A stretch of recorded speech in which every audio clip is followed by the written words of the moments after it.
On May 15, 1988, all seemed to be well in the world. It was a Sunday in Greenwood, South Carolina, a small town roughly an hour north of Augusta, Georgia, and about an hour and a half west of Columbia, South Carolina. Greenwood is the type of town you imagine when you think of rural America. A downtown comprised of brick buildings, a railroad track that separates the storefronts from the industrial area, and a large suburban population. It's a town of roughly 20,000 people, a population level that hasn't really changed in over 30 years. On the northern outskirts of the town is the small country airport, which consists of a single elongated runway. Just a couple of blocks from this airport are a number of apartment complexes, all of which are a few miles out from downtown Greenwood. On this Sunday afternoon, in the middle of May, all seemed to be well.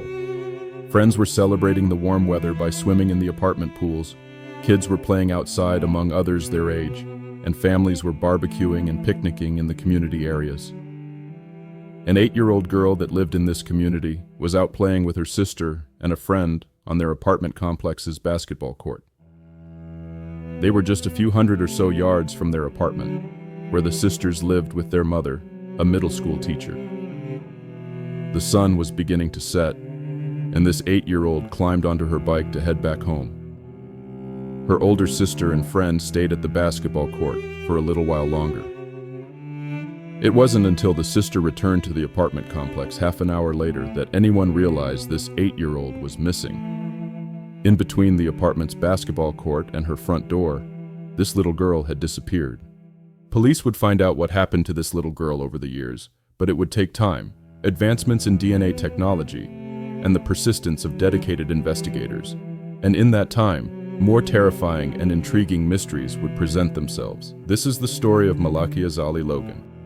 Malakia Zali Logan, most commonly called by her nickname, Kia, was born on August 1, 1979. Newspaper reports indicate that she was born with 2 holes in her heart, but she would turn out to be stronger than she knew. Her father, Richard Logan, was the mayor of a small South Carolina town named Saluda. However, Kia lived with her mother, Bernetta Logan Baylor, who was a teacher at a nearby middle school. She had one sister named Renee, and the three lived in an apartment complex just north of Greenwood, South Carolina. It was this apartment complex where, on a Sunday evening in the middle of May, everything seemed right with the world. Families were barbecuing, having picnics, and hanging out in the pool, while children were playing all around the complex.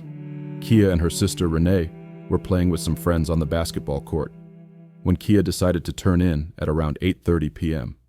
She hopped on her bike and began riding back to her mother's apartment, a distance no greater than 300 yards.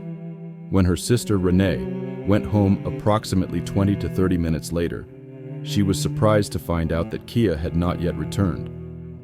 All of their friends in the apartment complex had since gone home, so Renee knew that Kia wasn't still out there. Bernetta, the girl's mother, began looking around the apartment complex for 8-year-old Kia. She could find no sign of her, but they would later find Kia's bike overturned just outside of the apartment office. A little after 9 o'clock that evening, Kia was reported missing to the Greenwood County Sheriff's Department. Dennis Beauford, one of the first deputies to arrive at the scene, stated, "It was a pretty Sunday afternoon. When I drove up and looked at that bike in the parking lot, I had a gut feeling something wasn't right, and I called Riley at home." Riley, of course, was Major Sam Riley of the Greenwood County Sheriff's Office. Riley, a famously tight-lipped officer, stated, "We're treating it strictly as a missing persons report. We're requesting anyone with information call our office." A missing persons report was filed with the county, where Kia is listed as being 4'2" tall and weighing about 60 to 70 pounds. She was a small girl who had been wearing yellow shorts, a yellow and white polka dot shirt, and slip-on shoes on the evening she disappeared. Dennis Beauford, the responding deputy, ended up staying the night on the couch of the Logan family, waiting for there to be any ransom calls or communication from Kia herself. Unfortunately, none came, and the next day, they had to begin investigating Kia's disappearance in earnest. That day, Monday, May 16th, approximately 75 people helped conduct a search around the apartment complex. They combed around the Georgetown apartments for most of the night, until the lack of light eventually led to them turning it around. Earlier in the day, they had been aided by helicopters provided by SLED, the South Carolina Law Enforcement Division, a statewide police agency. Unfortunately, the searches came up with no sign of Kia, or any clue as to what had happened to her. The searches and canvass of the apartment complex continued on into Tuesday, but police wouldn't release another public statement until May 18th, Wednesday. That was when police announced that they were looking for two men who had been seen in the vicinity of the Georgetown apartment complex late Sunday afternoon. These two men were not immediately believed to be suspects, but were wanted for questioning. Major Sam Riley stated about this lead. As a result of interviews, we are now looking for two men and two vehicles. We're looking for a medium blue utility-type van with dark tinted windows. It was occupied by an older white male with graying hair. We're also looking for a faded dark blue or black Monte Carlo, a mid-70s model. It was occupied by a white male, 35 to 40 years of age, slender built, lean or pointed facial features, with brownish blonde hair with sun streaks. Police had continued to interview people within the apartment complex, hoping to learn more about these two mysterious men and any ties they had to the tenants. Greenwood's Emergency Preparedness Director Herbert Vaughn spoke to the local press and talked about the searches his department had helped conduct in the area on Monday and Tuesday. They had suspended the searches on Tuesday afternoon, after finding nothing in the 2 days out there. We're now awaiting requests from law enforcement for further assistance. The physical search didn't produce any leads or clues. Unless new evidence emerges, our participation is over. With the searches beginning to run dry, a reward fund for information was established by Tuck Wooten, the head of the AM Tuckinkert Concrete Company, titled the Malakia Z, the Malakia Logan Reward Fund. It hoped to incentivize anyone with information to come forward. One of the most intriguing and promising leads in this investigation came on that Wednesday night, May 18th, when a composite sketch of a potential suspect was aired on the evening news. The sketch came from the witness sightings of the second person of interest, who had been driving the dark mid-70s model Monte Carlo. He was described as being between 35 and 40 years old, with slender, ad-pointed facial features. His height was listed in the range of 5'8" or 5'9", and he was of slight build, in the weight range of 150 pounds. His hair was dark blonde, which could vary anywhere between blonde and dark brown. The witnesses had described his hair as having a light glow to it, but they couldn't definitively see it. However, one of the most interesting notes of this sketch came from a description, which noted that the suspect had a pockmarked face. This would come up later in the story, so please keep that in mind. By Thursday, May 19th, the mood in the Georgetown apartment complex had changed dramatically. The sunny atmosphere from just a few days prior had evaporated. Carolyn Kelly, the apartment property manager that lived in the apartments with her daughter and granddaughter, had noticed a complete overhaul of the environment. Her granddaughter, Ashley, had been friends with both Kia and Renee Logan, and had actually been playing with the two on the basketball court shortly before Kia disappeared. It's definitely changed the lifestyle here. Georgetown has always been a family-type community.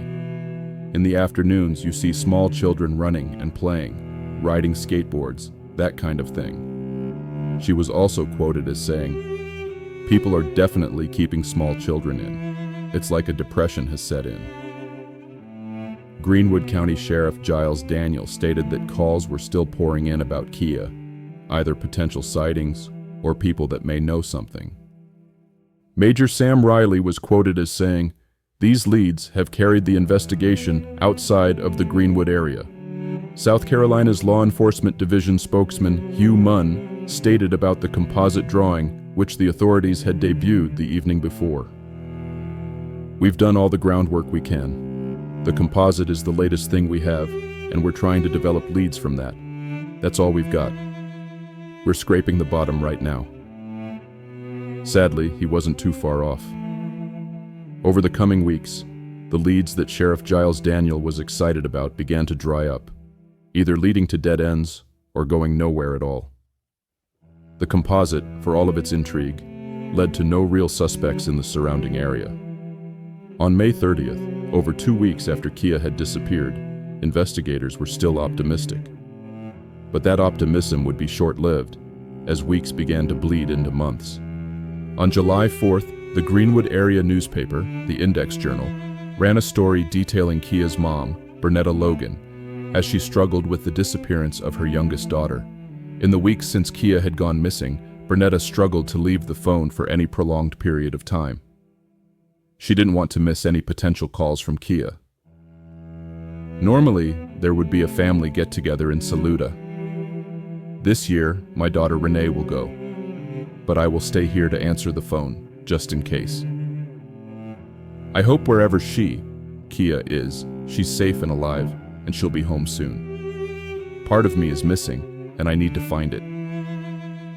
The author of the newspaper article noted that as she spoke about her daughter, Bernetta was clutching a photo of Kia.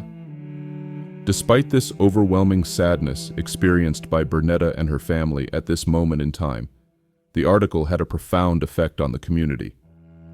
The next day, a retired pediatrician named Casper E.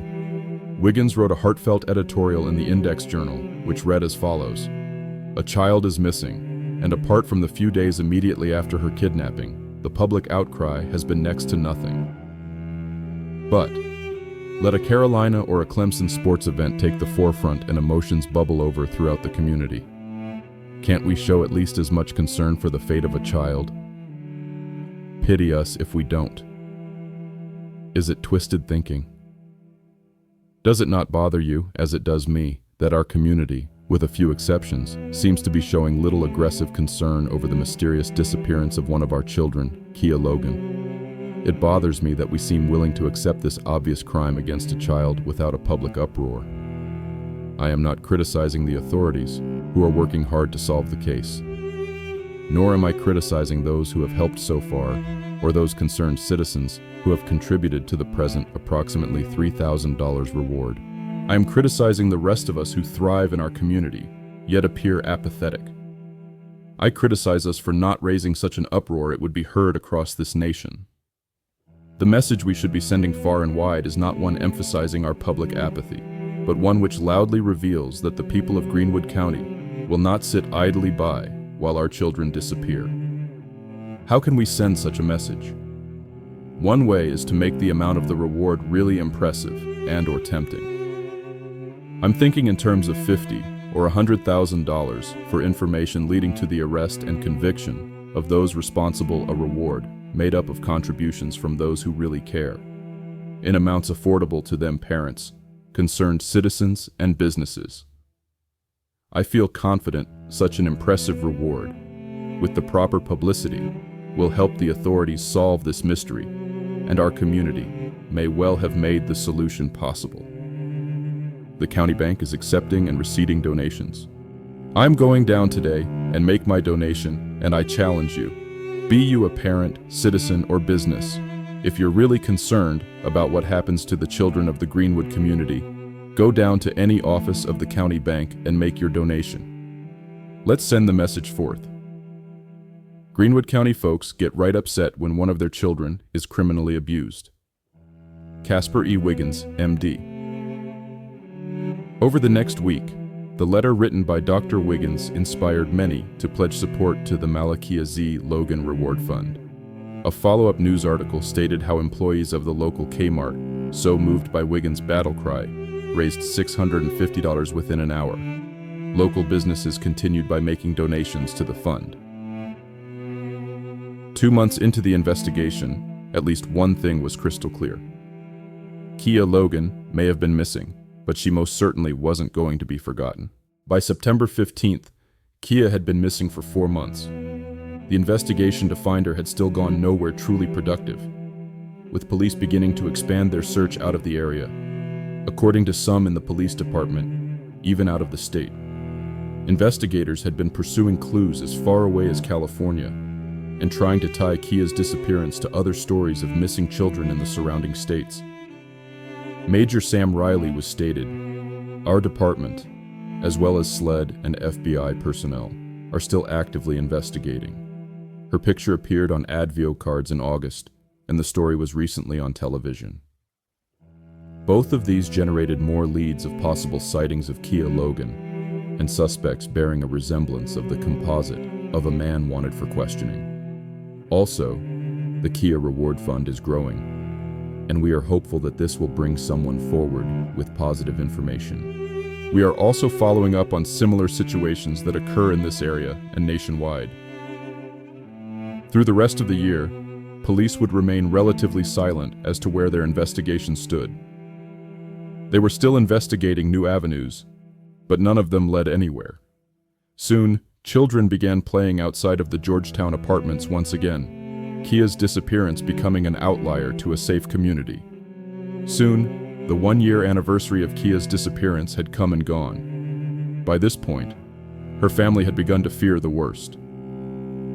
They had held out hope that someone had abducted her for ransom, or perhaps, just perhaps, she actually had run away. But now, a parent's worst fear was beginning to creep into their bones. The realization that she had not been okay, that something had happened to her. Dennis Beauford, the deputy who had responded to the incident and originally stayed the night, continued to feel a personal connection to the story. "Every time I open up the evidence room door, I see the bike, and it's haunted me. It's a reminder of unfinished business."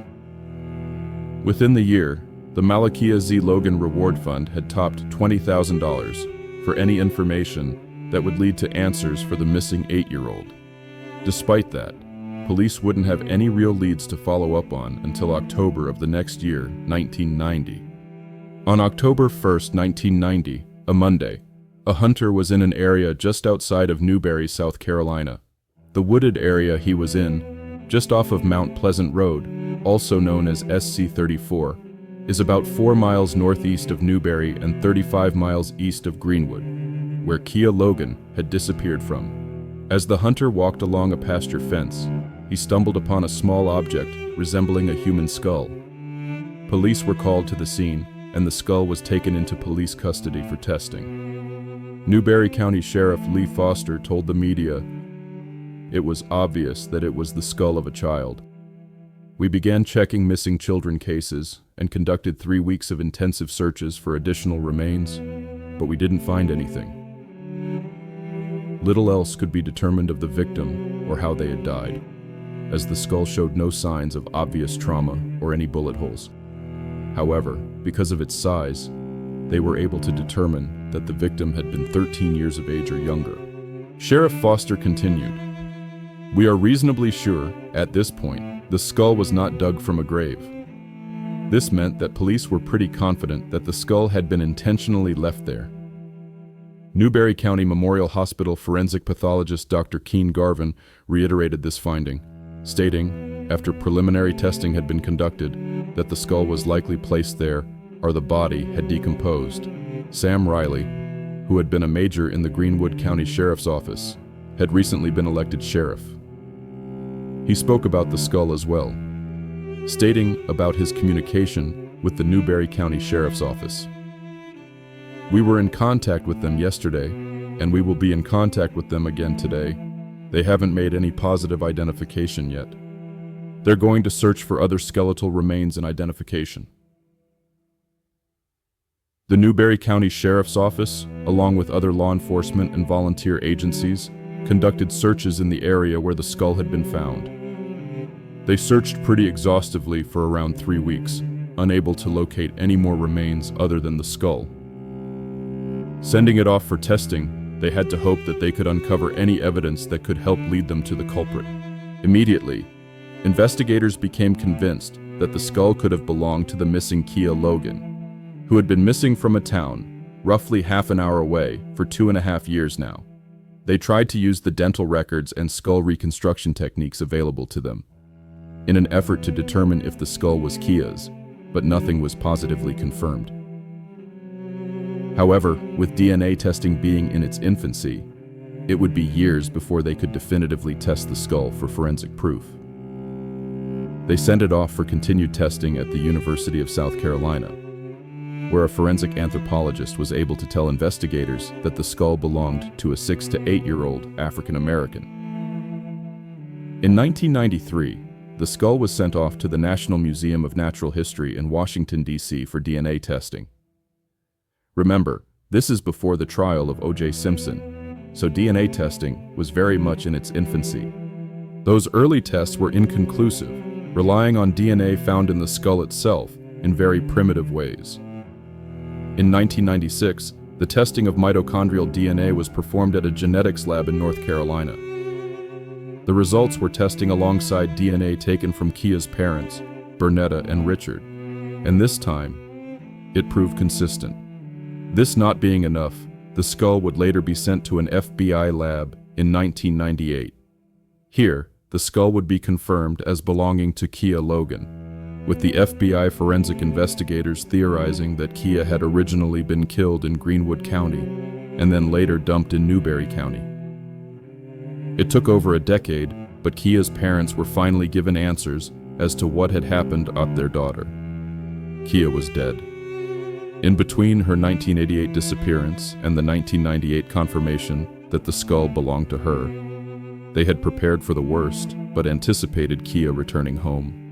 Dennis Beauford, the deputy who had originally responded, was a sergeant at this point in time for the Greenwood County Sheriff's Office.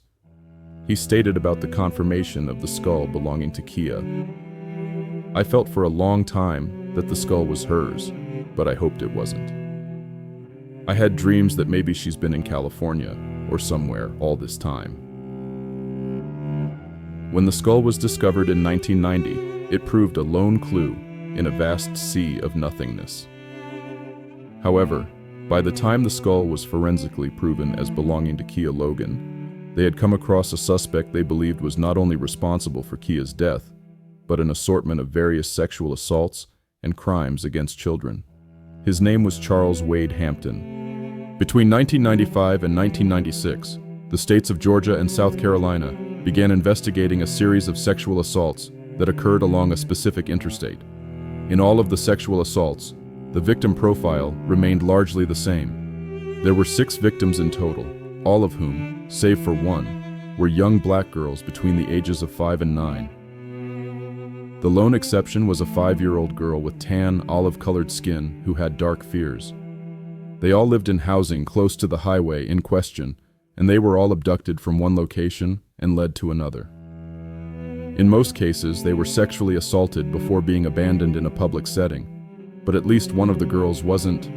She was simply abducted and then dumped off at a gas station, where she was able to call for help. The days in which the victims were abducted varied, with 3 of the crimes happening on a Saturday, a Friday, and a Monday. However, 3, which took place in the middle of this crime spree, took place on a Thursday. Just like the day of the week, the timing changed as well. Some victims were abducted as early as 12:45 in the afternoon, while others were abducted as the sun began to set, 7 or 8 o'clock at night. The crime spree began in July 1995 and carried on until August of 1996. Like I said, these crimes varied by location, with some taking place in Georgia and others in South Carolina. It wasn't until the 3rd or 4th crime that police began to link the crimes together, when the suspect descriptions began to slowly align with one another. In each crime, the suspect was described as a middle-aged white man with some kind of gray stubble on his face and a pock-marked complexion, as well as a unique tattoo on a bicep, which some of the young victims called a dragon and others a snake. While some descriptions of this suspect varied, such as at least one of the girls calling the suspect fat in his tummy, and the perpetrator's hair color varying, These details were all universally agreed upon. It took police a while to line up the suspect description because the vehicles in question varied based on each witness. Two described the vehicle they had been abducted in as a champagne gold Mazda, while others pointed out either a white Toyota Corolla or a white Chevy Celebrity. Another description was vague, calling it simply an older model white compact or subcompact with blue interior. At around the time these sexual assaults came to an end, in the summer of 1996, police began to eye a specific sexual deviant as a potential suspect. He had been in police custody, and when questioned, he began confessing to the crimes. He included details, some of which convinced police that he had involvement, but others they viewed skeptically. Charles Wade Hampton was born on September 21, 1952. As an adult, he stood about 5 feet 8 inches tall, weighing it at only 132 pounds. He had green eyes, with brown hair, a brown mustache, and a few days' worth of graying stubble at the time of his arrest in 1996. He also had a blotchy, pockmarked face, made worse from poison ivy exposure the year prior. Early on in questioning, Charles admitted that he often changed his hair color. His ex-wife and girlfriend agreed on that. They often helped him dye it during time periods that turned out to correlate with the 1995 and 1996 sexual assaults. He was a former Department of Transportation employee who lived in Clark County, Georgia, and worked at the rest stop at Hard Labor Creek State Park as a maintenance man. He had been previously terminated due to unexcused absences and excessive tardiness, but that didn't stop him from getting into trouble. You see, despite being let go, he was arrested in 1996 after drilling some holes in the wall of the women's bathroom. He was accused of intentionally drilling the holes to peep on unwitting victims, and arrested shortly after this was discovered. At the time of his arrest, he was 44 years old and was driving a white 1986 Dodge 600. Police noted that he had a snake tattoo on his upper arm, as well as his initials, CH, tattooed on his right shoulder. He also had scars along his right arm and stomach, which matched up with what one of the younger victims had described. Upon his arrest, he proved very cooperative with law enforcement. In fact, police noted that he might have been a little too eager at times. He immediately provided voluntary consent for police to search his vehicle by signing a waiver of constitutional rights to a search warrant, a provision he also signed for a search of his home. He voluntarily provided blood and hair samples. While police began a search of his home and his vehicle, he openly admitted to several things. He described not only his sex life, which included sex with both genders, but his prior criminal history. You see, in 1981, he had been arrested and convicted for the rape of a 16-year-old, telling interrogators that his seminal fluid had been used to convict him. In his vehicle, police found many out-of-place items, things such as clothing, toilet paper, the marriage certificate of him and his ex-wife, etc. But there were also nude photographs of women, including images of his then-girlfriend, and a pornographic magazine named Stroke-Off Tales. Most concerning, though, were torn-out magazine images of children, a discovery that made investigators think that there might be more to this deviant than meets the eye. When they searched his home, they found several photographs of children in underwear, as well as various photos of nude adults, including pictures of Hampton himself. Police also found actual pairs of children's underwear in his laundry, which then sent in for forensic testing. After this discovery, interrogators circled back around to Hampton. He was more than willing to continue talking, even answering questions about his prior sexual assault conviction from 1981. When asked about the rash of sexual assaults against children, he suspiciously stated that the person responsible would know how not to get caught, at least this time. Needless to say, Charles Hampton was now on their radar. Charles Hampton agreed to give up blood and hair samples to investigators. When they continued their rounds of questioning, Hampton was eager to talk. He openly confessed to committing several of the child abductions, providing explicit details of the subsequent sexual assaults. Many of these details matched up with what police had heard from the victims themselves, but others did not. Hampton confessed to committing 3 child abductions in a northern Georgia town, and even confessed to killing a child out on a farm. Police were able to link Hampton to a farm owned in northern Georgia, which was owned by a friend of his. Hampton was known to spend a good amount of time on this farm, and it remained on the investigators' radar for a good amount of time after this initial confession. Police took Hampton out of jail and drove him to many of the landmarks and locations from the child abductions. Just like the details he provided, he knew some information about these locales, but not all of the minute details. It began to seem to police like he was making things up as he went along, but they were constantly reminded by the facts that something was amiss. This is when police spoke to Hampton's ex-wife and girlfriend, who told them things about Charles that made them think he was a viable suspect. They learned about how he constantly changed his hair color and had driven a number of cars over the last few years, some of which included a 1977 maroon Dodge Aspen, a 1965 Chevy Bel Air, and a bronze-colored Chrysler. As police tried to pinpoint the motive for Hampton's confessions, the forensic analysis they were hoping to rely on brought back an intriguing proposition. The DNA testing from the 6 sexual assaults linked them together, indicating that a single suspect was behind each of the crimes. However, none of those samples matched up with Hampton himself. If they wanted to try him for any of those crimes, they needed a more definitive smoking gun. It all pointed to a very confusing puzzle, which police didn't know how to make sense of.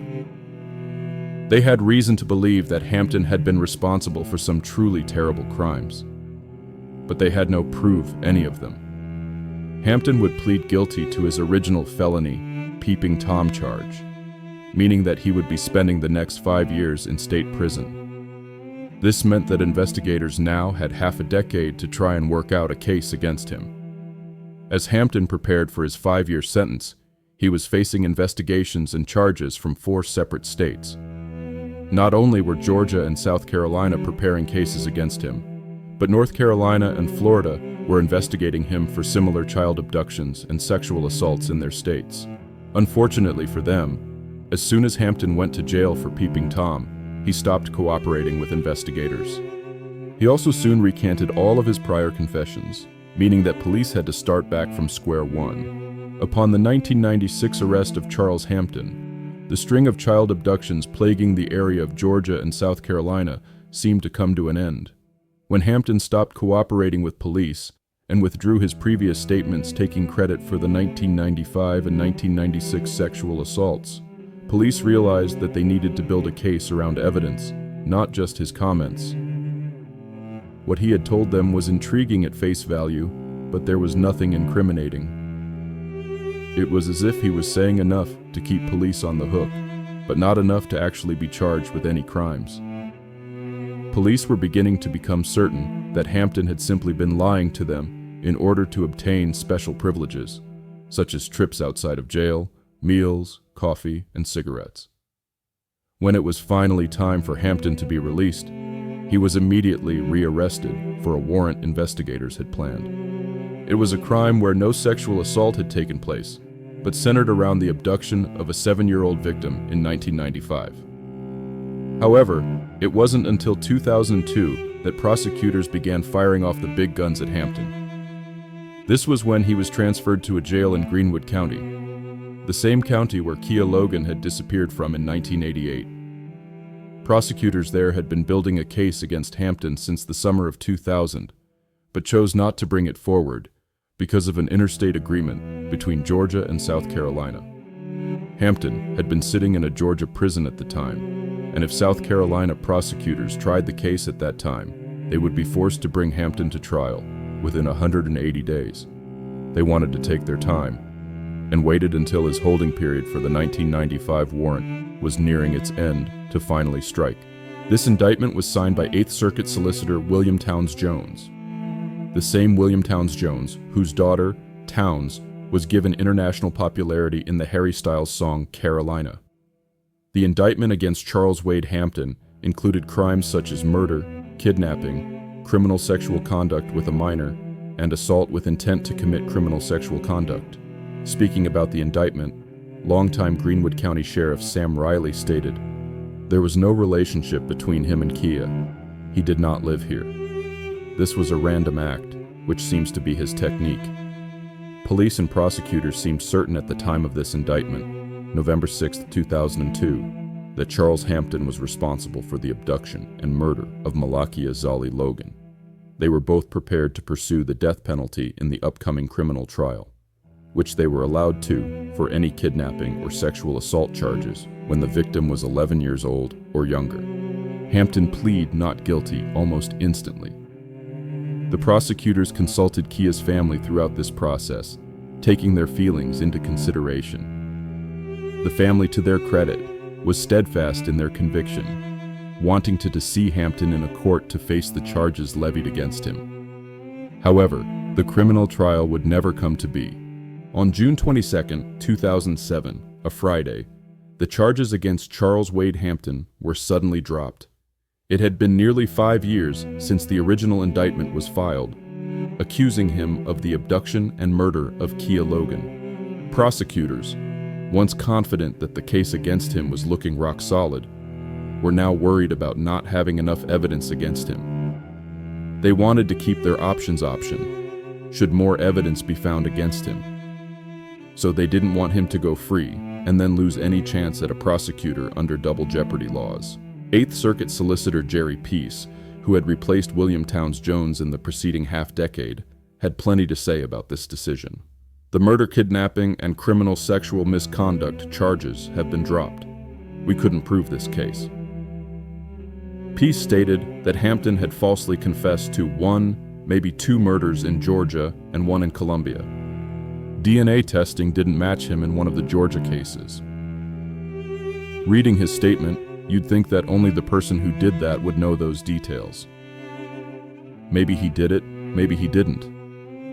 But we can't prove it. He'll get credit for time served and good behavior, so he'll be back on the street.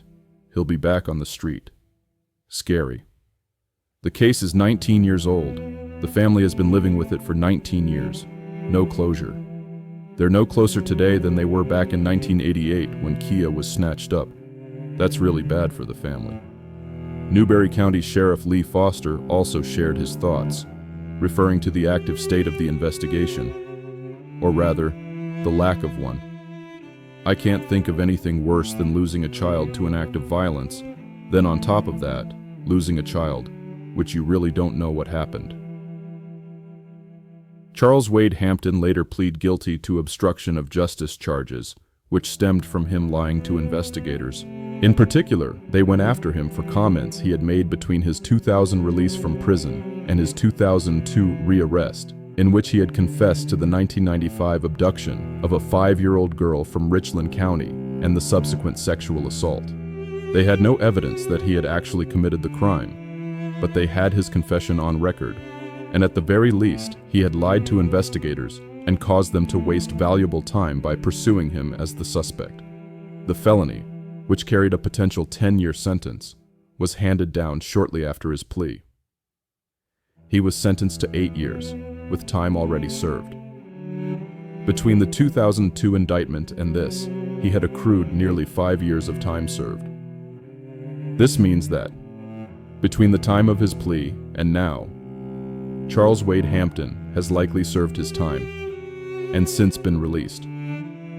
I only say likely, because I legitimately can't find any record of him online or in the press since 2007. He would be 65 years old as of this episode's recording, and there's only a brief mention of him on the South Carolina Law Enforcement Division's Sex Offender Registry.